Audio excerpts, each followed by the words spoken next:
Hello, and welcome to Outnumbered the podcast. I'm Bonnie. And I'm Audrey, and we're moms to a combined total of 16 kids, with 2 more on the way. Yes, we know that sounds insane, and it usually is. But we're here to share the tips that help us keep our sanity and to share inspiring thoughts that help us get through each crazy day. Uninterrupted conversation is foreign to us, but we'll try. And we invite you to join us on our journey as we find joy in the chaos of motherhood.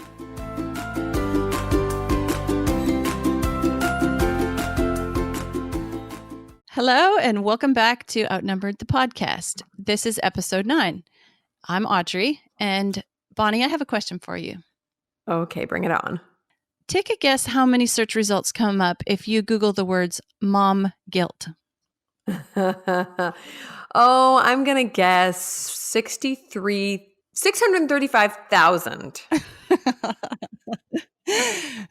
Good guess. It's over 74 million. Oh, ouch. I bring this up because from that we conclude that every single mom can relate to our topic today because they probably have some experience with it. Mom guilt.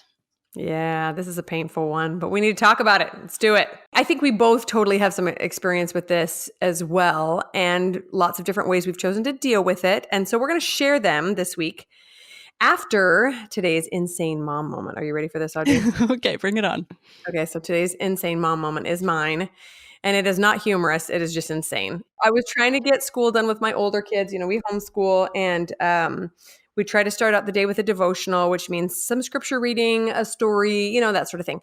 And just quieting kids down, getting them to listen at the beginning of the day is tough sometimes, especially when my younger ones are being crazy. And so today my younger ones were being crazy, and they were just throwing game pieces everywhere and like hitting each other and screaming. And I just totally lost it. And I went over to my 7-year-old and my 5-year-old, and I took the book I was holding and I just whacked them each in the head. Go away or be quiet. And then I looked down at the book. It wasn't the Bible, thankfully. I just put the Bible down. But it was a Christian book about a man who smuggles Bibles behind the Iron Curtain. So I was like, that made me feel a little bit better. At least it wasn't like actual scripture. But anyway, so that I thought that was a good segue because there was some mom guilt after that. I'm like, anybody. Especially not with a Bible book. Especially not with a book about teaching the word of God. Oh, bad mom. Oh, my word. Yes, that is a perfect segue into mom guilt. So we're going to cover 3 main topics about mom guilt. Guilt versus conscience. The second one is external voices on guilt. So the specific people or sources that can make us feel guilty, either overtly or covertly, right? So an overt example might be like your mother-in-law making a snide remark about your parenting or something. Yeah. But a covert one might be seeing a picture of a perfectly toned mother of 3 on a cover of a magazine. And you're like, oh, I should look like that. And then there's internal voices on guilt. We get asked all the time how we deal with mom guilt. And that's why we're doing this episode. Because you'd think that more kids equal more mom guilt, right? Right. Yeah, it makes sense, right? More chaos, more poop, more mom guilt.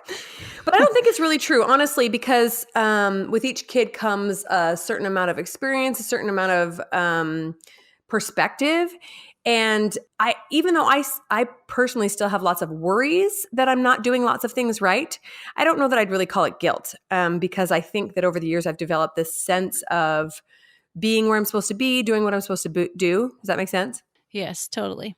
So let's talk about the difference between guilt and conscience. I feel like one of these is very negative and one of these is very positive. Yeah. So guilt, I think, is the negative one. Like we have a conscience to help us out, to serve us when we're really doing something wrong. So we can make little changes and corrections and do better. And like it's given to us to help us become better. It has a purpose, you know. It helps us change and become better. It's like this little voice speaking to us that, like, if you're doing something really wrong, you know it, and you have those little inclinations as conscience to tell you that. But guilt is not like that. Guilt doesn't, like, I find when I have guilt, it doesn't come with a solution. Like my conscience always offers me a solution Right. when it's telling me I'm doing something wrong. But guilt it's just like this heavy weight, and there's no good positive solution that comes when I'm feeling guilt. Yeah, I agree with that. I think that conscience spurs change and spurs self-reflection, and guilt just spurs like dismay and discouragement, right? Yeah, if I'm feeling guilty, I actually get crabbier. Right. You don't want to change. You just want to be down on yourself, right? Right. Yeah, I think that when I was thinking about this, weighing the two, guilt versus conscience, I think, guilt's really only helpful if we're committing crimes. If I rob a bank, I should feel guilty about that. Hopefully your Yeah. conscience kicks in before that ever happens. But yeah, it's not Right. really helpful in the mom sphere. Right.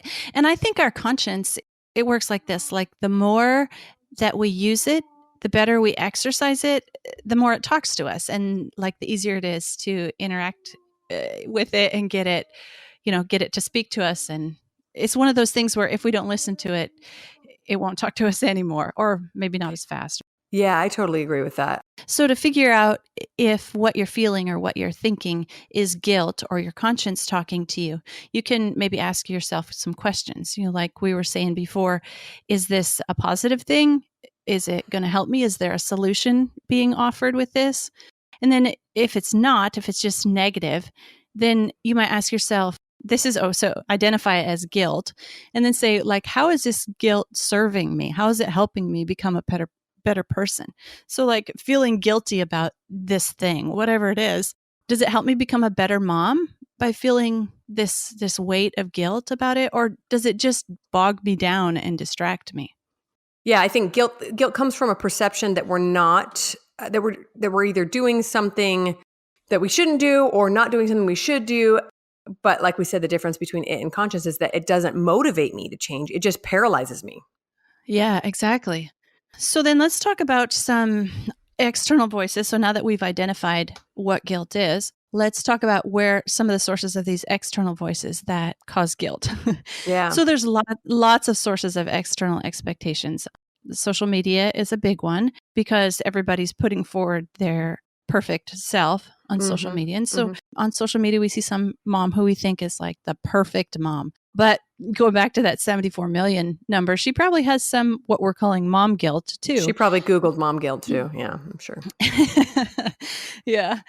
And there's lots of sources of advice. Like everybody has some helpful parenting advice for you. So if you are trying to make a decision about something, let's say breastfeeding versus bottle feeding, and you Google that, or you talk to different people about that, everybody's got an opinion, or everybody's got an article written about it, or you can find studies that show, whatever. So there's lots and lots of sources of information coming at us that can cause us to feel guilty, because a lot of things are presented like, oh, very, very emphatically, you need to do. Right. If you don't breastfeed, your child will die.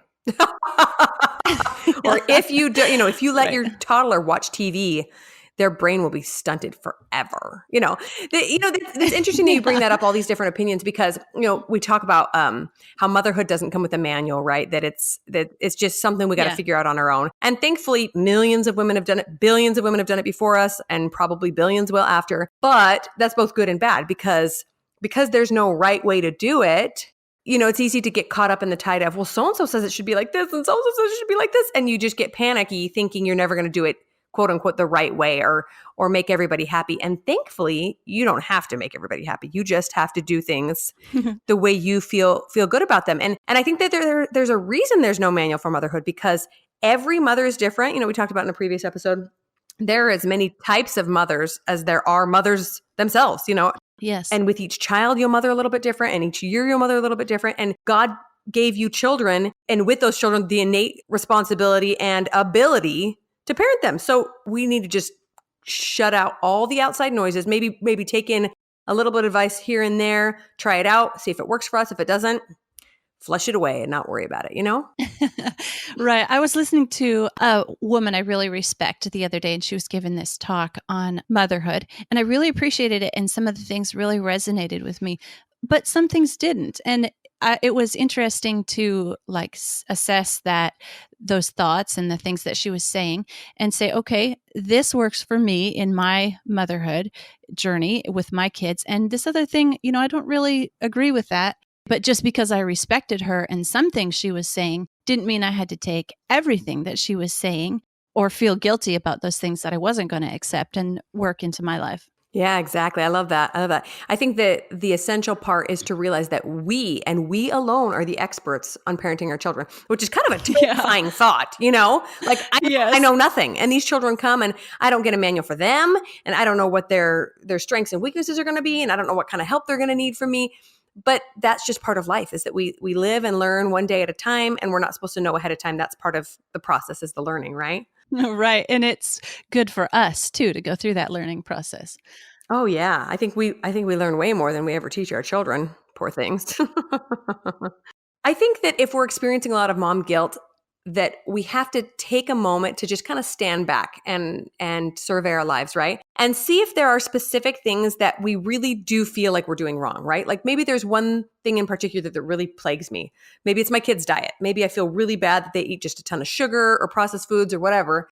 And I think, no, I really feel badly about this one thing. And then just take a good close look. Okay, is there value in worrying about this? Probably. If my kids are eating total Yeah. garbage, is it going to serve me to improve? Probably.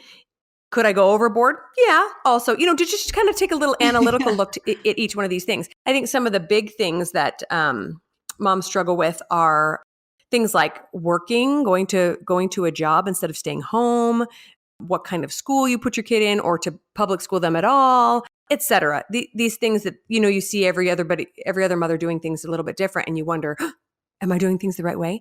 But no one can tell you that but Yeah. yourself and your own mom intuition. Right. And that goes back to conscience too. So if you really feel like working is really, really causing you a bunch of guilt, well, look into that deeply and, say, okay, will I regret it if I put my career on hold and stay home with my kids for the next, 5, 6 years until they're in school or whatever? So I like to think about that too when I'm trying to make a decision, like which of these two options is going to cause me regret and which of these am I going to be like thankful that I made the decision down the road. Yeah, I like that. They talk about how do the 5-year test with anything that's driving you crazy, right? You're ready to yell at your kids, and you're like, is this going to matter in 5 years? And probably like 98% of what they're doing is not coloring on the wall or dumping their cereal or whatever. But like punching their brother in the face, that's probably going to matter. If I don't do something about that now, that's going to escalate Yeah. into a violent, unhealthy relationship. That sort of thing. So same thing with your mom guilt. Is this mom guilt, like you say, does it serve me at all right now? Should I be making changes that are going to affect Right. us 5, 10 years down the road, or can I just let this go? Right. So then one thing I was going to suggest is researching the options. So let's say you've got one that's really bugging you. I don't know, just pick one. You know what you're Yeah. what you're feeling guilty about. So research the options and when you're doing it, don't sway the Google research terms. Like if you're trying to decide whether to homeschool, you could enter in, why is homeschooling bad for my kid? And that's going to bring you back total different results than, some. Sometimes we're just looking for justification to make our decision, right? Exactly. So then when you've done your research and you've made, your honest research and you've made conscientious decisions about this thing that's bothering you, then go forward confidently in your decision. Like don't keep doubting yourself. Just go forward. You've made the decision, you researched it, and you know what? It might not have been the perfect decision, but you made one. And so be confident in Right. it and go forward. Right. I like that. Yeah. So for example, I wanted to share a little story. My cousin, my husband's cousin, made the decision that breastfeeding was best for her baby. And she went forward so confidently in that decision that when she got breast cancer with her fourth child and she was no longer, they took the baby early so that she could start chemotherapy. She was still so committed to that decision that she had made about breast milk being best for her baby that she reached out to other moms to get breast milk from them. She got milk from a breast bank. She did everything she could because that was the decision she had made. And she was so confident in it that she just persevered through that. Oh, that's pretty cool. That actually makes me think of an example I can share as well about, researching decisions, being confident then. With my last baby, with number 8, I wanted to have a home birth. I'd had 3 before. Yeah, that sounds right. And so I just went about it as usual. I went to the midwife I'd gone to before, and we made plans to do it. And somewhere along the way, I started having some misgivings about the birth itself. Now, my mom intuition wasn't saying don't have a home birth. It was just giving me anxiety every time I thought about the birth itself. And it was really confusing to me. And I'm like, what's going on? I still felt so strongly that a home birth was right, or I wanted it to be right. And I was just really stressed out. So I did all this meditation and talked to somebody and was trying to figure out what was going on. At one point, my midwife brought over the birth tub and left it in my living room. And every time I looked at that birth tub, I just stressed out and got more anxiety. And I'm thinking, what is wrong with me? I've done this before. It was enjoyable. I really loved the experience. Anyway, long story short, I ended up in the hospital. I ended up hemorrhaging with her, and it was kind of a scary scenario. And I ended up in the hospital right where I needed to be. Yeah. And the interesting thing is, once I finally checked into the hospital, the anxiety disappeared. Oh, that's awesome. It was like, oh, so I just share that because sometimes our decisions will be wrong, and that's okay. But we do everything in our power to research as far as we can and make the decision and go forward. And I really feel like we'll know when it's wrong. Absolutely. And then we'll change course, and that's totally okay. And that's just learning and growing. And every decision is different for each kid at each time of life, Yes, absolutely. So I think the next thing we can ask ourselves when we are concerned about the decisions we're making for ourselves and our kids is, how do we want to be remembered by our kids? Like, what do we want them to remember about us and our parenting? Yes, absolutely. And another way to maybe look at that is, what kind of mom do we want our daughters to be like in the future? Do we want them to be confident decision makers and, honest researchers? And of course, we don't want our daughters to sit around plagued by guilt when they're mothers. We want them Right. to enjoy motherhood and love it and experience it to the fullest in whatever decisions they've made. Right. I totally agree. I think sometimes I've had this thought before too, that when we're kind of self-destructive in our thought process, I think about how I would feel if my kid was treating themselves the same way I'm treating myself, even just internally, even just mentally. And it breaks my heart, but I know they're going to struggle with the same things. They'll grow up and become parents and think, I'm not doing this the right way. And hopefully I can kind of hold their hand through some of it. But they're just challenges that each of us has to go through. And I think the healthiest model that we can show our children is that, look, sometimes I screw up. Sometimes I did the best I could and it was the wrong decision. Like I've admitted that to my kids. They say, why did we do this? Because I thought it was going to be fun, or I thought it was going to work out, and it didn't. That's life. Sorry. I hear that from my oldest as well. My oldest is 20. My next is 18. And they see us, raising these, let's say the 1-year-old, and she doesn't get disciplined half as often as they did. And they'll say, Mom, how come you don't? I'll be like, you know what? Maybe we disciplined you too often, or maybe we didn't do this other thing right with you. You want us to carry it on to this one, or can we please change? Yeah. We've learned from our mistakes. You want us to make them again? Also, you can just say, when you get to 8 children, you can discipline however you want. That's my sassiness coming out. Oh, yeah. Okay, so moving on from external expectations that cause us guilt, we're going to talk about the internal expectations, specifically the unrealistic ones, right? Because I think we all have a lot of those. Right, exactly. And I think you and I, one thing that we've learned in our journey of 8 and almost 9 kids here is that we have to let go of those expectations because we are not able to meet them. So, for example, let go of the expectation you should be the perfect mom. You're not going to be the perfect mom. There is no such thing. No. One thing I learned a long time ago was you can look at guilt as a misdelivered package. So the mailman comes up to your door and he knocks on your door and he hands you a package, and he says, okay, here, this is for you. And you look at it and it's not your name and address on there. And you say, well, actually, this isn't mine. It doesn't belong to me. It goes, down the road or whatever. And he shoves the box back at you and he says, no, this is yours. Here, take it. And you can keep on, you don't have to take it just because it's, because it's being presented to you. Like your mind is like that. Your mind presents you this thing like, here's this package, here's this guilt package, take it, it's yours. And you can say, actually, that's not mine. that belongs down the road, or, Yeah, pass that on. Just burn it. Nobody needs that package. Exactly. I like that a lot. I like that a lot. And it's interesting that we separated the external expectations from the internal ones, but really they're tied very closely together They because are.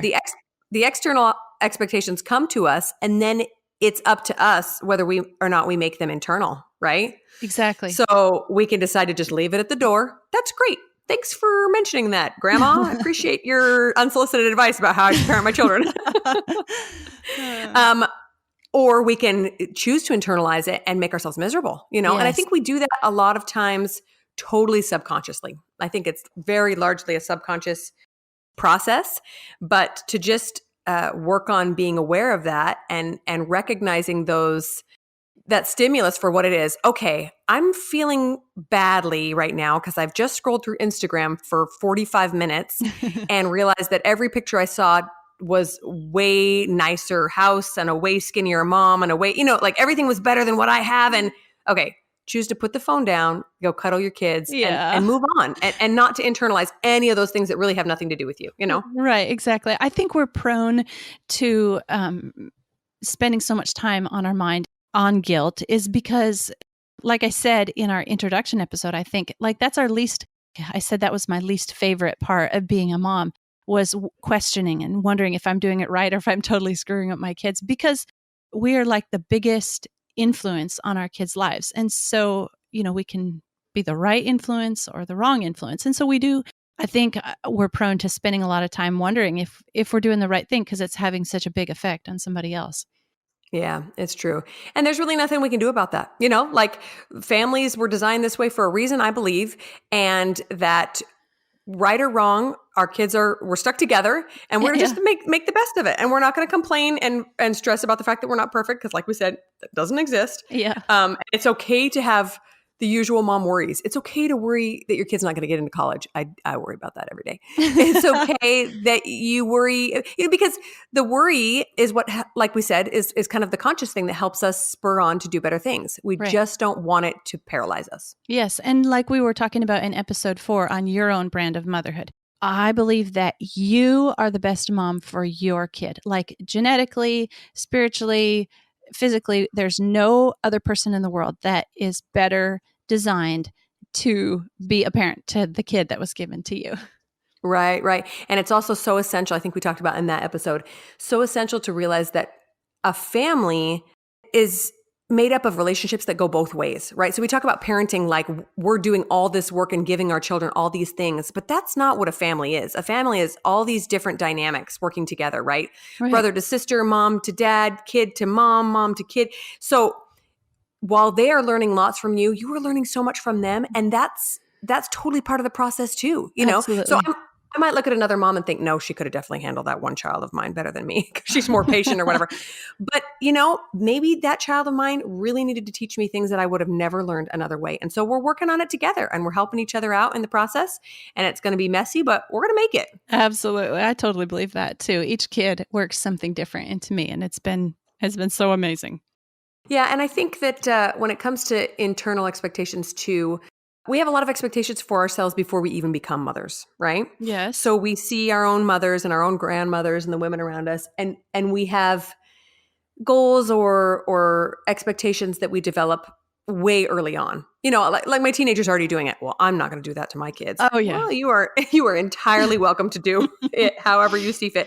And then I see and hear myself doing and saying the same things that I swore I would never do Yeah. as a kid because I just didn't understand, Right. and because we learn a lot of parenting from our own parents. So, we do the same thing, but sometimes we decide, I will most definitely be different from my mom in this way or my grandma in this way. And that's okay. But also Exactly. realize that there's a lot you've learned that is going to pass on, and that's okay too. Yeah. Yeah. And okay. Well, funny little personal relationship tidbit about my husband and I. We have each tried it once and then realized that we will never say again to each other, "You're just like your mom," or "You're just like your dad." Oh yeah, that's bad. Don't do that. But see, like, I appreciate the ways that my mom was a good mom to me. And I also recognize that there's some things that she could have improved on. And so, like, I'm trying to do those things differently. Yeah. I think my mom or someone I was talking to a while ago mentioned that every generation tries to be better than the one before, right? We're meant to improve little by little. And we can think, oh, I will never do that, this or that. But parenting is a lot more complicated than we ever realize until we put our parenting shoes on. We're like, oh, okay, that makes sense now. Yeah.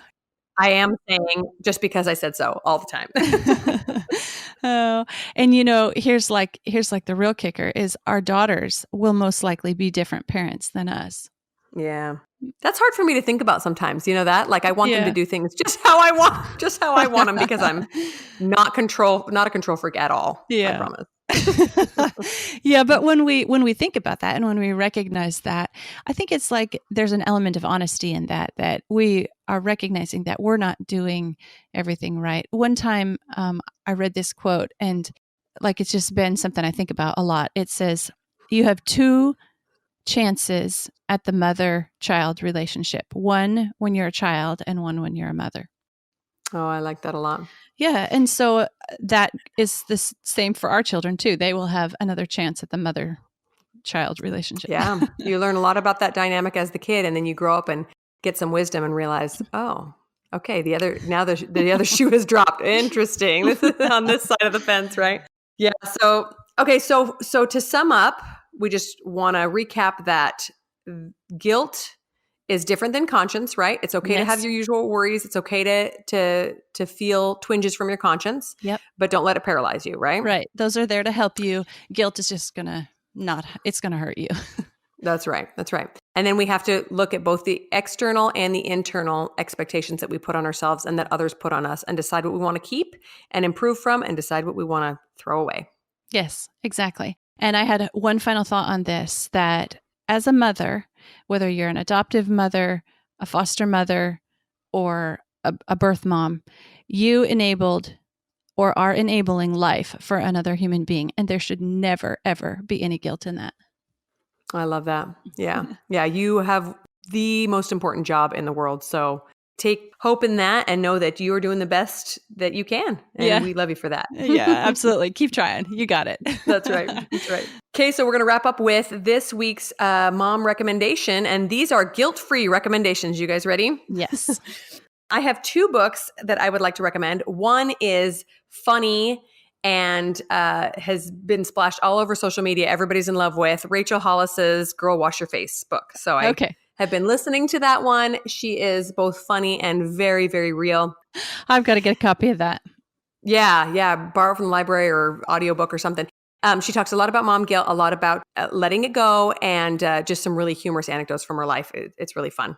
The other one I recommend is a little bit deeper and is definitely written from a Christian perspective, but it was one of the books that seriously changed my life. It's called Confronting the Myth of Self-Esteem. And that sounds kind of like a funny title, but the premise is basically that we worry so much about how we feel about ourselves or how other people feel about us, when really the important thing is our relationship with God and that we will be okay in the end, if that makes sense. So to stop worrying so much about pleasing those external expectations. So I loved it. Okay, cool. And I've got a recommendation for those days when I admit there are some days where you just can't get rid of those negative thoughts, those mom guilt feelings. And on those days, I recommend on YouTube, there's a channel called Yoga with Adrian. It's free YouTube videos, and I specifically recommend the ones I'm going to say right now. Yoga for self-doubt, yoga for insecurity, yoga for mood swings, head and heart reset, let it go yoga flow, yoga for depression, and yoga for loneliness. And it's almost just like something physical that you can do to just kind of turn your thoughts or your mind upside down on its head and kind of shake some of that stuff out and start over again. Like literally, right? There's some inversions or something? Yeah. Some of them. Mom guilt. Yeah. Oh, that's awesome. Those sound really cool. So that's all for this week. Kick that mom guilt out the door, and we'll talk to you next time. Bye.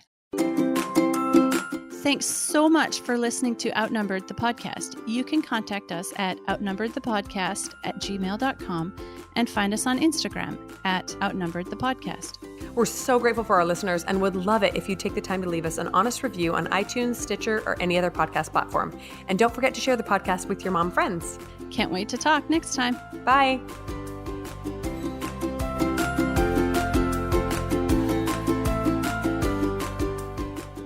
Hang on, I got a kid bugging me outside my door. Okay. Oh, that was definitely an important interruption. He wanted a piece of gum.